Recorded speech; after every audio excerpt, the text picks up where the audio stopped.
जादूगर तो मैं हुई, इसमें नई बात क्या हुई? जादू करते करते मैं यहाँ तक पहुँचा हूँ। माली कम्युनिटी का आदमी, कोई जाति का बेस नहीं, 200 में से खाली एक विधायक माली जीत के आता है, तभी मुख्यमंत्री आपने बना तो बार बार, तो जादू नहीं है क्या ये? बताइए आप, ये जादू ही है। केंद्रीय मंत्री बन गया मैं 3 बार। राजस्थान के मुख्यमंत्री अशोक गहलोत का ये वीडियो खूब सुर्खियां बटोर रहा है, जिसमें वो खुद को जादूगर कह रहे हैं। लेकिन जो भी वो खुद के बारे में कह रहे हैं वो कोई अतिशयोक्ति नहीं है। अशोक गहलोत राजनीति के ऐसे जादूगर हैं जो चुपचाप बड़े खेल कर देते हैं। राजस्थान में गुर्जर आरक्षण आंदोलन के नेता किरोड़ी सिंह बैंसला ने एक बार उनके बारे में कहा था कि गहलोत काफी सजग नेता हैं, इतने सजग कि कोई उन्हें दूध पिलाने की कोशिश करे तो वो उसका पहला घूंट किसी बिल्ली को पिलाए बिना खुद नहीं पिएंगे। अर्थशास्त्र से पोस्ट ग्रेजुएट गहलोत का जन्म 3 मई 1951 को जोधपुर में हुआ। नवंबर 1977 में सुनीता गहलोत से उनकी शादी हुई। उनका बेटा वैभव और बेटी सोनिया है। उनके पिता लक्ष्मण सिंह गहलोत मशहूर जादूगर थे। पिता से प्रेरित होकर अशोक गहलोत ने भी इस पेशे में हाथ आजमाए, लेकिन उनका जादू चला राजनीति के मंच पर। 1977 में ही 26 साल की उम्र में उन्होंने सरदारपुरा से चुनाव लड़ने के लिए टिकट मांगा। उस समय कांग्रेस में संजय गांधी का दबदबा हुआ करता था। उन्होंने ही गहलोत को उम्मीदवार बनाया।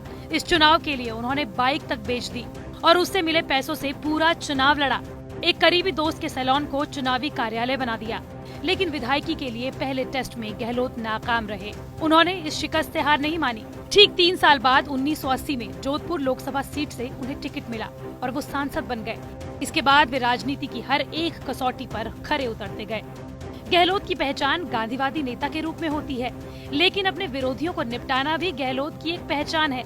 राजनीतिक गलियारों के जानकार और गहलोत को करीब से जानने वालों का कहना है कि वे अपने विरोधियों की सभी बातें याद रखते हैं। वे कभी भी खुलकर नहीं बोलते, लेकिन चुपचाप अपना काम कर देते हैं।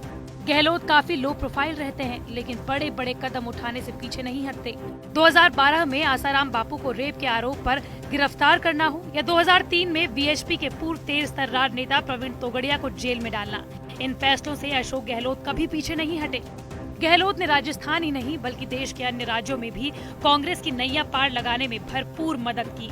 गुजरात के प्रभारी के तौर पर उन्होंने वहां की युवा तिकड़ी हार्दिक अल्पेश जिग्नेश को कांग्रेस के साथ खड़ा कर पार्टी को जीत की दहलीज पर ला खड़ा कर दिया। और आज की तारीख में अशोक गहलोत पार्टी के केंद्रीय नेतृत्व में अध्यक्ष सोनिया गांधी और पूर्व अध्यक्ष राहुल गांधी के सबसे करीबी हैं। अशोक गहलोत कांग्रेस में गांधी परिवार के साथ 3 पीढ़ियों से हैं। 3 अलग अलग केंद्र सरकारों में मंत्री रहे। वे इंदिरा गांधी के साथ ही राजीव गांधी की कैबिनेट में भी मंत्री रहे।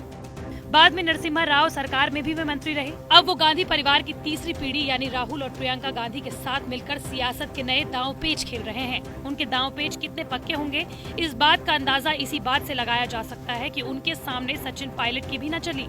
गहलोत अपने राजनीतिक विरोधियों का सम्मान करना भी बखूबी जानते हैं। वो आज भी राजस्थान के पूर्व मुख्यमंत्री भैरव सिंह शेखावत का खूब सम्मान करते हैं। शेखावत के निधन के बाद गहलोत हर एक बरसी पर उनको श्रद्धांजलि देने वाले सबसे पहले नेता होते हैं। कई बार तो बीजेपी नेताओं से पहले वे शेखावत को याद कर बीजेपी को ही क्लीन बोल्ड कर देते हैं।